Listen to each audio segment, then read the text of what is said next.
Hello, and welcome to the Alchemists Inkwell. This is your spiritual podcast for grounded people. I'm Emily. I'm KristaLyn, and I'm really excited to be having this conversation today about things that we should be looking forward to and some ways to just get grounded into summer. Yeah, I know. Summer. Like Olaf. Anyway, summer is the best season, in my opinion. I love summer so very much. And by the time you're listening to this, it will either be the day of the solstice if you're on our Patreon and you're getting listening to this early, or now you're officially in the summer season. And that is exciting. Welcome. We are here. So we wanted to talk through, right? We wanted to talk through just a little bit of information about the solstice, what kind of energy it's bringing us now that it's kind of past, what we can kind of expect, and also look ahead into this summer season, into Venus retrograde, into the things that are coming up that we can really pay attention to that'll help you really flow through this and not resist through it, which is really important because I think right now, especially a lot of the narratives in the media, et cetera, are very fear heavy. And it's hard sometimes to be a very spiritual person when people are lobbing fear heavy stuff at you. And so in this time of a lot of that fear heavy stuff, how can we flow through it? How can we connect with our own self and guides, etc.? Know what's coming up. And I kind of love that because we get so stuck in anxiety and stress and all of those heavy emotions. And one of the things that I've learned, especially like not to like toot a horn here, but in working with you, Em, in the Forgotten Storytellers, work together, is nothing is so bad that it can't be resolved or fixed or changed or pivoted. And so the stress that we put into it is only delaying the clarity. That being said, we have stress. It is an emotion we have. We need to feel through it and discover what it's trying to show us, why we're stressed, what the root of the problem is, because it's going to guide us to solutions. But living in stress with unresolvable and, no solution, that's what I would like for us to not have to worry too much about. When you feel stressed, using it, working with it, and being able to move through it and beyond it, it's perfect. Staying and living in stress is not good. It's not good for our health. It's not good for our spirit. It's not good for, our relationships, which is a Venus in Leo retrograde kind of thing. So, yeah. What I'll also say too is oftentimes when we are in that stress space, we think about what if, and they're all negative. So what I always encourage you to do, if you are in that stress space and you are what ifing yourself, which is going to happen, it's just inevitable. It's how most of us process stress and getting, or anxiety about a certain thing happen. Consciously make the effort to also what if the opposite side of what if it does work out? What if this good thing happens with it? What if that good thing happens with it? Because those are just as valid as all the other what ifs you're doing, if not more so.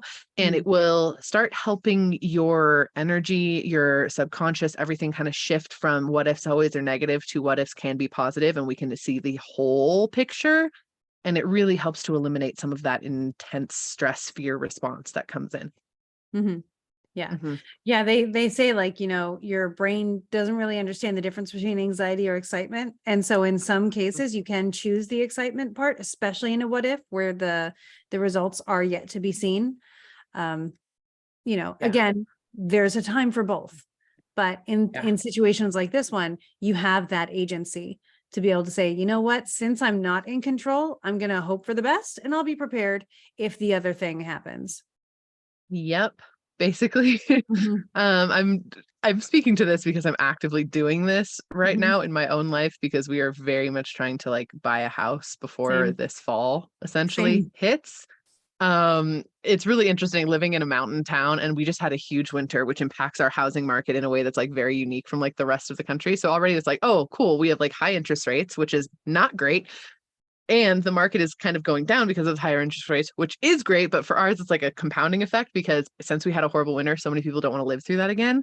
If this next winter is not horrible, we don't have that effect anymore. So it's like this like weird line of like, if we're going to get into the housing market, we need to do it right freaking now. And I've been cycling through my what ifs in the same way. So know that it's not as easy as it might, like it can be hard, but we're working on it. We're doing it together. This is a team effort. Krista's got you. I've got you. We're in it.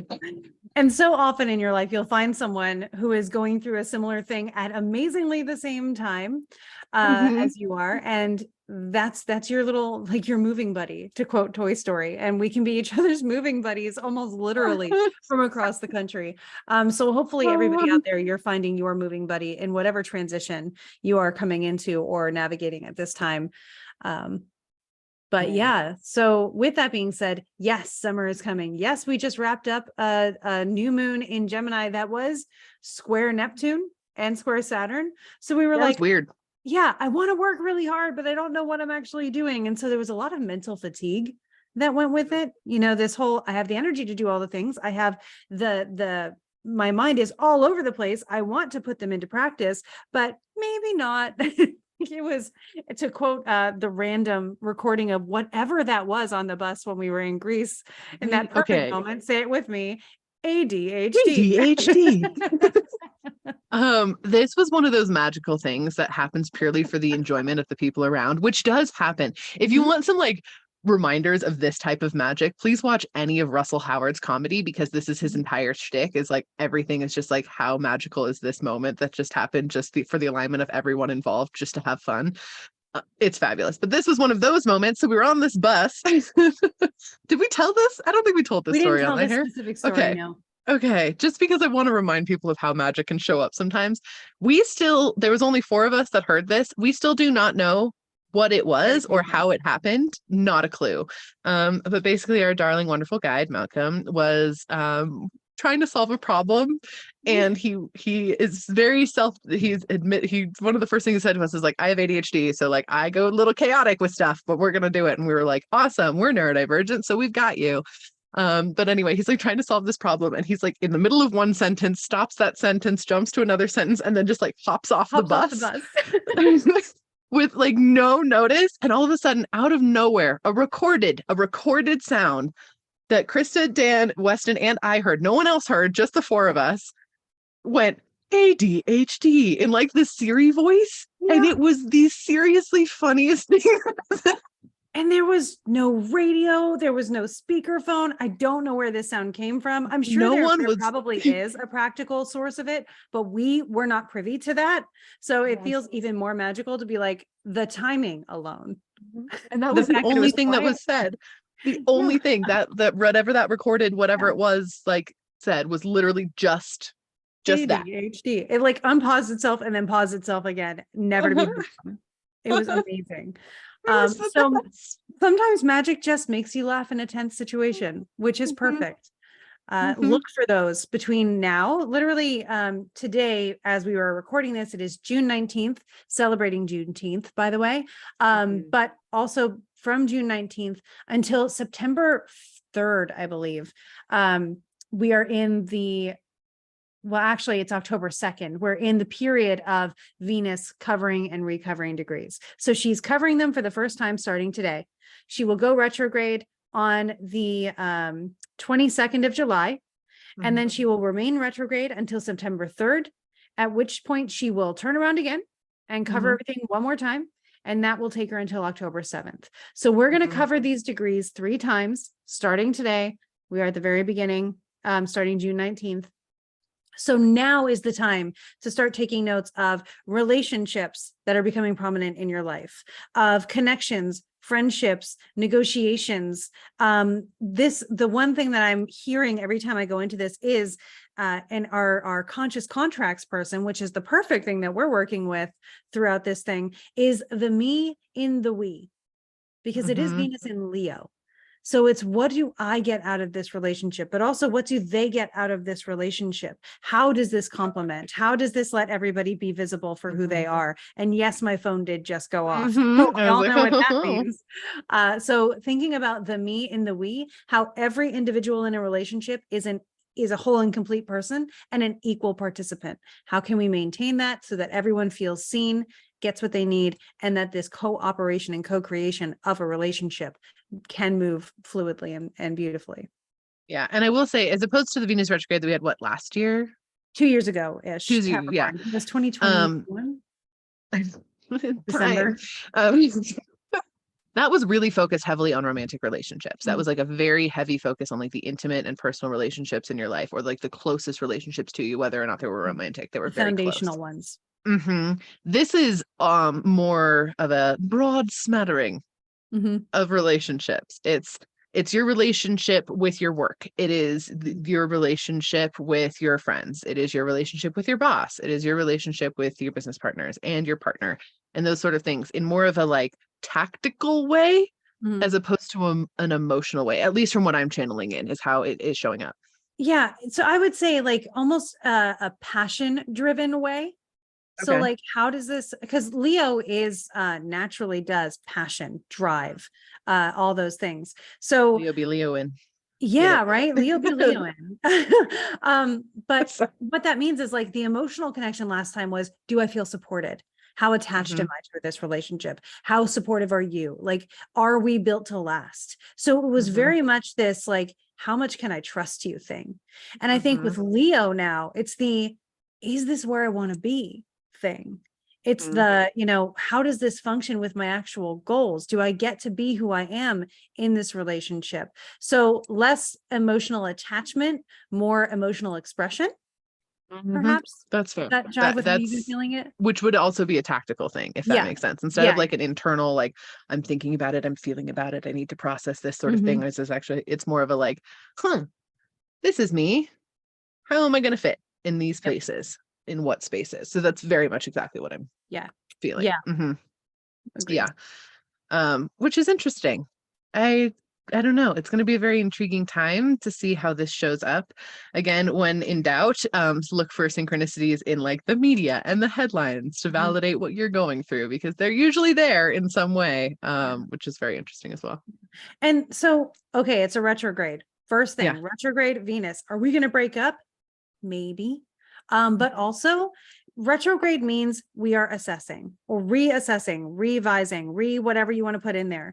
So again, you're working on the relationships. Oh, wow.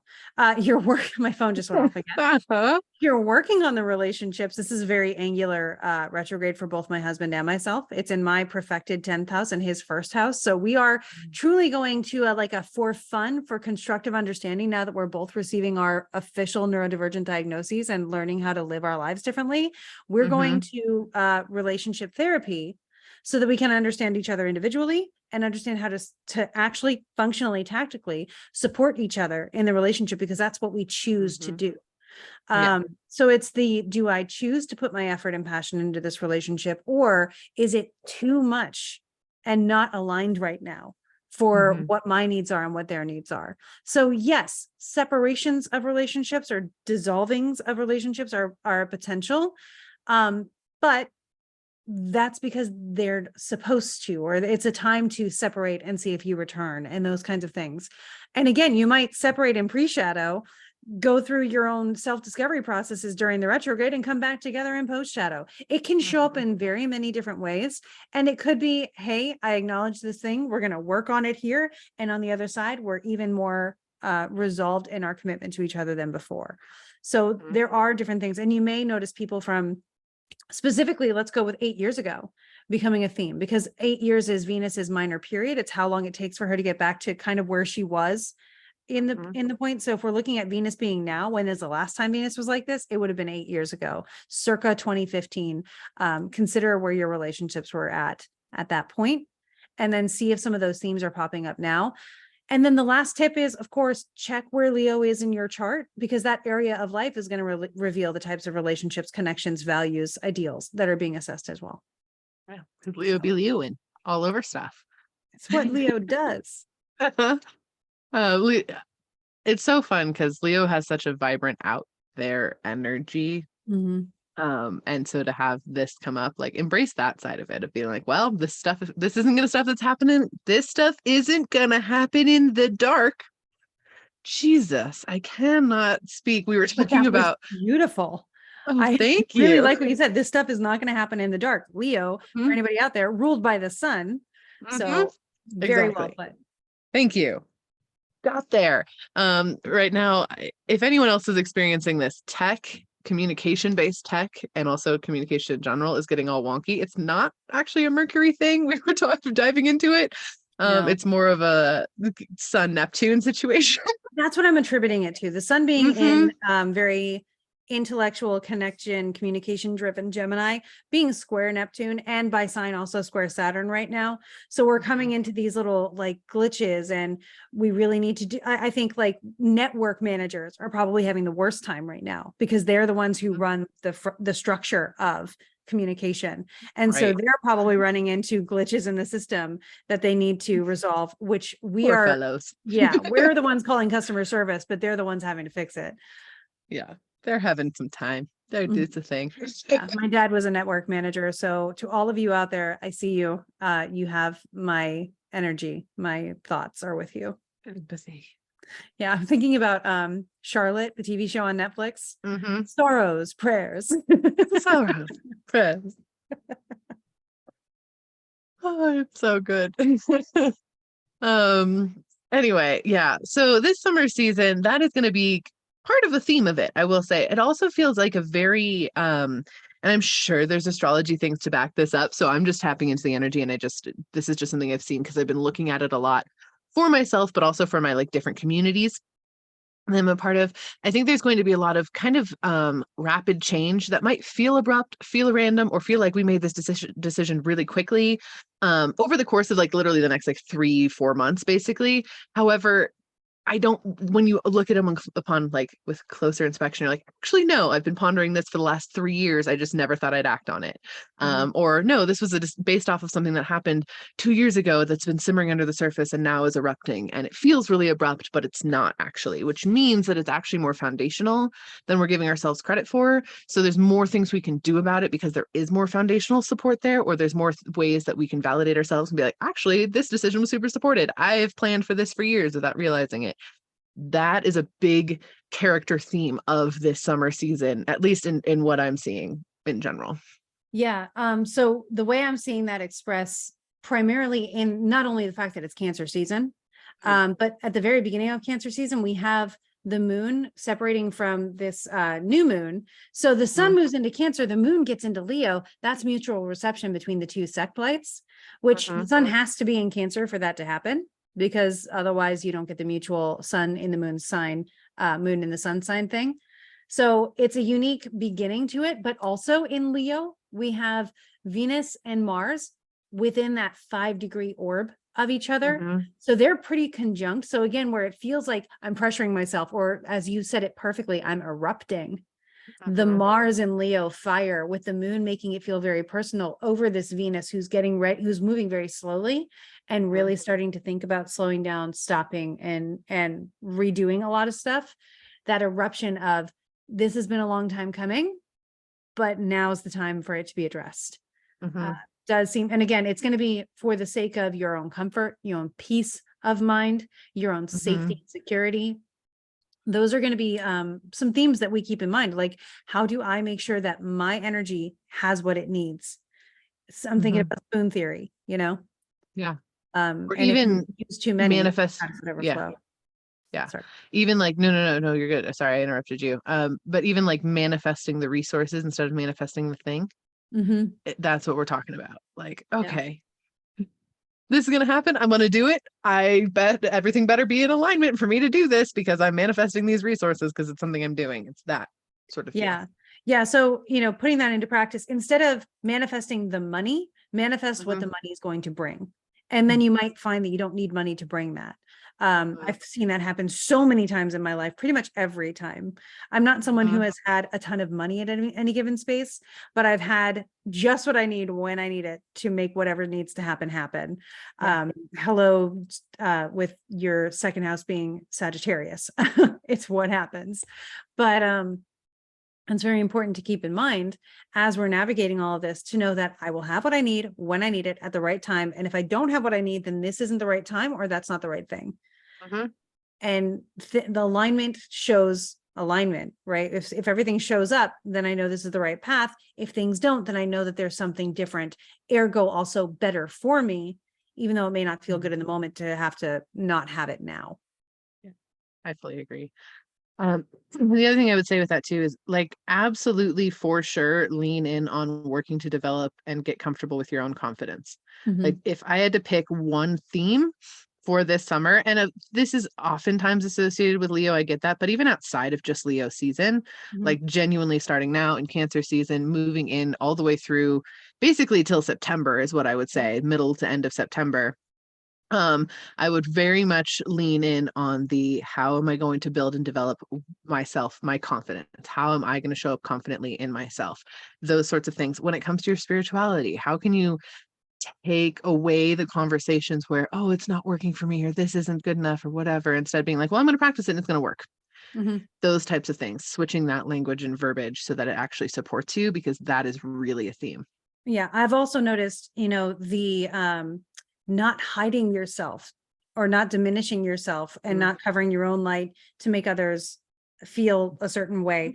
Again, I had an experience last week where some information was given to me that I can finally use and work with that, clarified a lot of stuff in my whole life. But there was one piece that was like belief work in an instant, because it was like this for me was in a levels of intelligence situation. So don't dumb yourself down for others, but also acknowledge that you are brilliant in a lot of areas. And so if you tell yourself you're stupid, you're going to believe it. But if you realize I'm totally capable, I'm smart, I have everything I need to do what I need to do, you'll also find that whatever intellectual ability or whatever ability you have or need is there for you. The Socratic method has been coming up a lot around Venus retrograde as well. Know what you know, be confident in what you know, and then be willing to learn what you don't know. And know that it's okay not to know all the things. So it doesn't diminish your worth just because you don't do everything. It's jack of all trades, master of none. And, you can decide to be a jack of all trades, master of none, and like distribute your energies around, which is a totally valid thing to do. Or you can decide to be a specialist and put 100% into this and let someone else be a specialist in that. And then you're giving them their space to shine too, just like Emily was saying with the, this room doesn't light up itself kind of thing. I have the song stuck in my head. Is it Alison Krauss? It is an Alison Krauss song. Which the one that says, it's the line, one of the lines is jack of all trades and master of none. Oh yeah, yeah. Loved by many, hated by none. I'd say you were lucky if you know what you've done. Whatever. And now it's stuck. God damn it, Coach. You're the lucky one. Yes, thank you. I was like, what is it called? I know the song. I'm just gonna keep singing it. I'm not gonna leave you hanging. Like, what is it called? Okay, cool. Thank you for that. When I was that. a singer, that was in my set. I would sing it at like Relay for Life and stuff like that. It's a good one, and now it's stuck. I appreciate that though. I haven't heard it in a while, so I'm gonna go listen to it as I drive. I gotta go drive after this. But yeah, also expressing creatively again. Summer season's always really good for that. So that's not just this summer season, it's just in general. We've come out of the winter hibernation and now the spring cleaning, and now we're into let's do some actual creative expression, because it's a way of knowing yourself again after you've gone through a whole year, you've gone through a whole transformation cycle, and let's step into, okay, how do I express this version of myself? And that is usually done creatively, singing, art, art, dancing, going to even just watch theater or participate in theater, like just do something creative for yourself. Even if your creativity is, you're like, I don't know, I color in a coloring book, or I garden and I'm just going to go plant some flowers or whatever. Really fun, random antidote, just because it's very summery. Weston, for my birthday present from him is he redid our whole front yard and planted a whole bunch of flowers there. So things are actually growing and it makes me so very happy. But he really wonderfully and well-intentioned hung some bird feeders way too low. Like it was like the bears are going to get them. Like that's just going to happen. But one of them was one of those square bird feeders where you put like a piece of bread in it or whatever, and it like holds it there and they like poke through. And you can also put like fluff or whatever for their nest in like the little square. It's like a little cage. And so the other morning we walk out and like yesterday morning, the kids are like, oh, well, the bear got into all the bird feeders and they're all like smashed on the ground. They're really durable. They're made out of plastic for that reason, because I mind feeding the bears too much. So I'm like, okay, that's fine. But then I walk out there, I'm like, where's the square bird feeder? And I'm walking around and turn to my daughter and she's like, it got kidnapped. Just left it there. Oh, well, it's dead. Well, it just is what it is.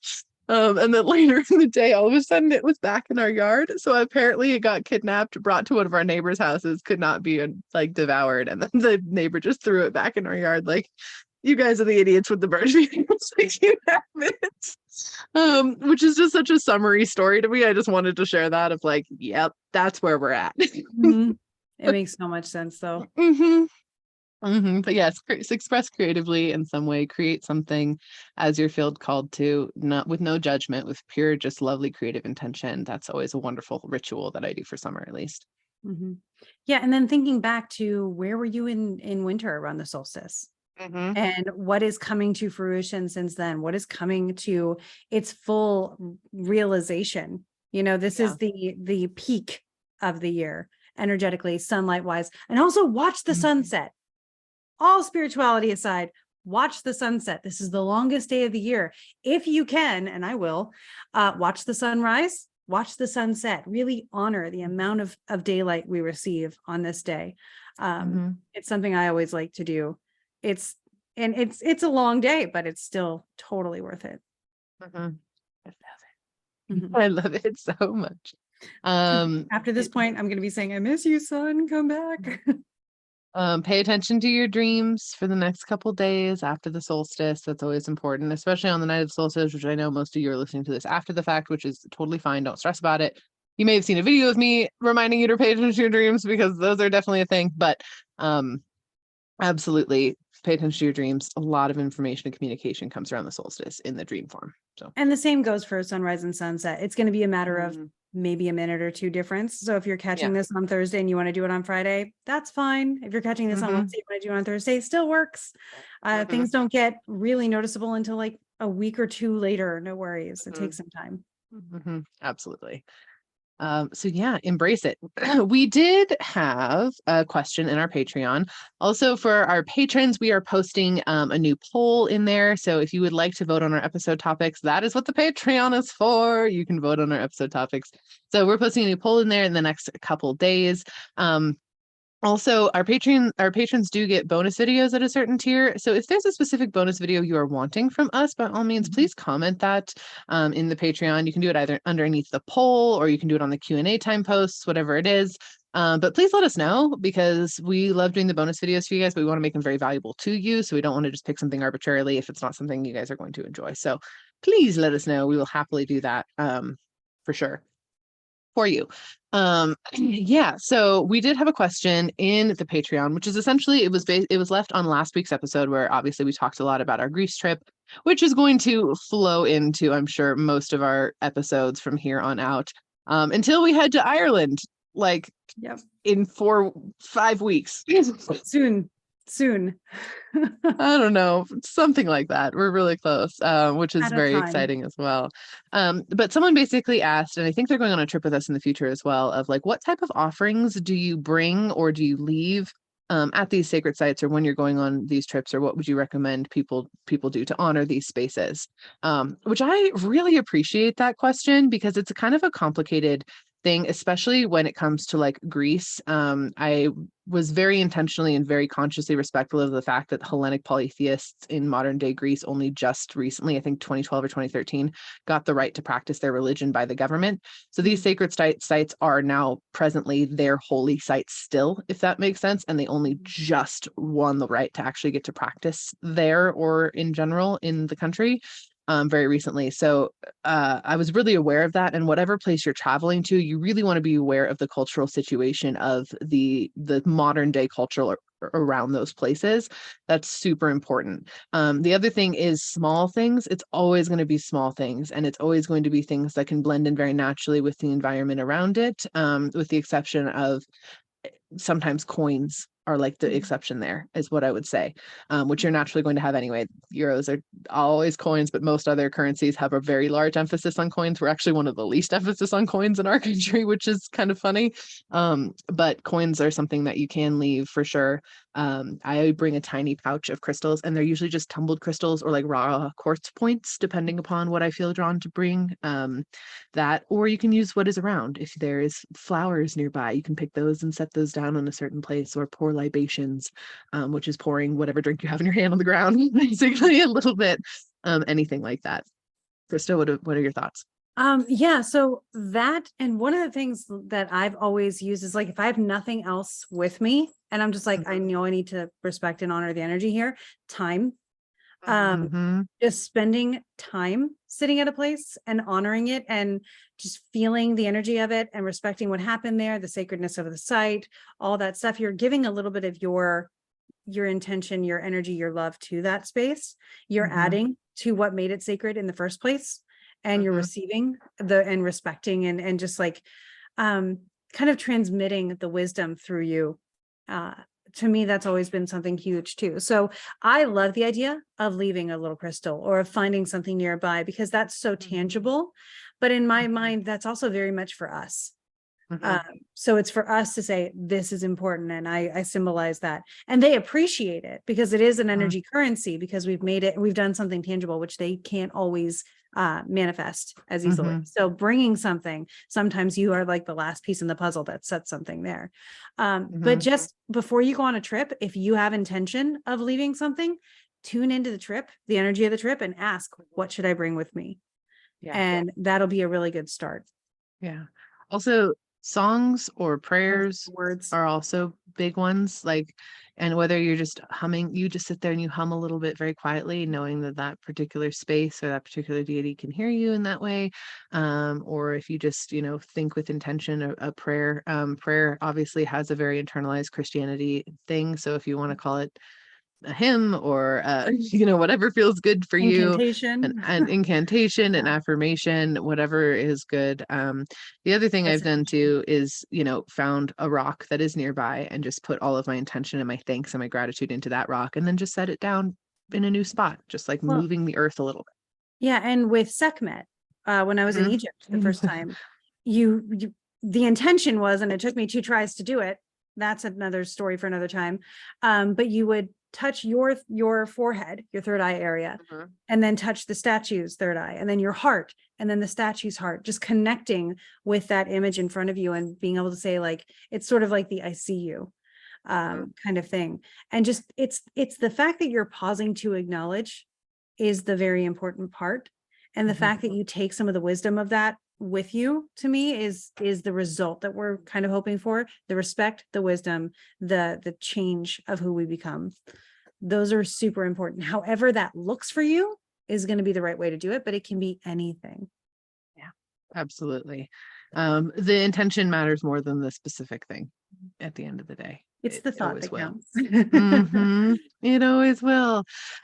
Also, I mean, obviously, like thinking back at history, if you're looking at a specific pantheon, or like if you're coming to the Egypt trip with us, like obviously there were things in history that were left specifically for those deities. That being said, we're not in that history. We are now. And oftentimes we still, though it's awesome to honor what was left historically, and by all means, if you feel aligned and it's capable of doing that, cool. But at the end of the day, it's not like the deities don't understand that we're in modern times. Like they absolutely do. So whatever you offer is going to be enough. Yeah, I might not be able to Period. bring chicken bones. Right. So, yeah. The other thing though too, and I have done this as well, if you have a snack, crackers or something in your Mhm. backpack, I will offer a cracker to different things. Mhm. Um, Leave that there. Food is always a win, Mhm. which is simple. You don't have to think about it. Yep. And in my own practice too, just like at home, I have offered deities like Pringles and peanuts and a cutie and like just random whatever. There's this ritual in Hellenismos where basically on the new moon every month, it's the day before, you throw out your karthus, which is like a jar that is filled with like household food items that you make each month, to set your intention for this month and like to honor the house and the spirits and energies of the house basically. And you basically throw that out and you do this little ritual, and then the next day you fill it up and do this little ritual with like the new month's food. And so you go around and you get like little bits of food from around the whole house, and it's water and oil and those sorts of things, and it goes in a jar and it's tied with a thing. It's to Zeus. It's a whole thing. And because of that, oftentimes I'm like, gummies found in my house that can go in this jar, which was fine. That's the food we had. It's not like we had barley and things that they would have had, in ancient times. We had And gummies, and that's there's fine. nothing necessarily saying that barley was particularly sacred. It's what they had in the house, like your gummies. Exactly. So Hmm. it's one of those things that, like, yeah, it sounds much more archaic and ancient, but 2000 years from now, gummies are going to sound ancient too. So Right, exactly. So, yeah, that's the that's the rule of it, is just do what you do and what feels aligned to you. And when in doubt, you already have stuff just by being you that Mhm. you can offer. So you don't Yeah. have to bring anything. Words too, if you have like little piece of paper and you write words on it or something, Or whisper or it. even if you have, whisper it, or even if you have your journal and you're like, I'm sitting here and I'm writing these words to you, and you take your journal with you away, you don't have to leave it there. It's still Mhm. an offering. Yep. Cool. Yeah. Awesome. Thank you all so much for listening. Again, if you have suggestions on episode topics or things you would like to hear us talk about or dive into, or even if you're really having a lot of like questions about different spiritual stuff or astrology stuff, please comment them under the YouTube, or if you're in in the Patreon, we, prioritize those questions at the end of each episode, of course. But it really helps us stay continually on brand with you guys, and we're nurturing our relationship with you. That's what we're doing in this space during this Venus retrograde. So what would you like to see? What would you like to know? We're here to honor that and respect that. So yeah, anything else, Krista, before we sign off? So for some reason I was told to bring this up. I probably told the story before. I got a very late birthday gift from my husband. He ordered it way on time, but Mercury retrograde was during my birthday. And Emily, you might remember a couple cohorts ago, there was a very specific pin I was gifted. No. And there's this great story I think I've shared before, but if I haven't, you guys, the Lonk story has returned. Oh my Now, if you're God. watching the video, I have another Lonk pin. Highly recommend watching the video so you can see this face. I have two of them now. One of them will always remain on my Legend of Zelda collection shelf. So I will never lose Lonk again. And if we haven't told that story and you want to hear it, let us know in the comments and I will be happy to rehash it. It's a really great education in going with the flow and finding humor in tough times. So Yeah, another travel story. yeah. We have a plethora. Oh, awesome. Okay, well, we hope that you embrace all this energy, you embrace the solstice, and that you take it all and you Go make some go magic. make some magic. I don't think we got it. I don't think we got it, that one. That's hurts. fine. It's good. Whatever. We're close.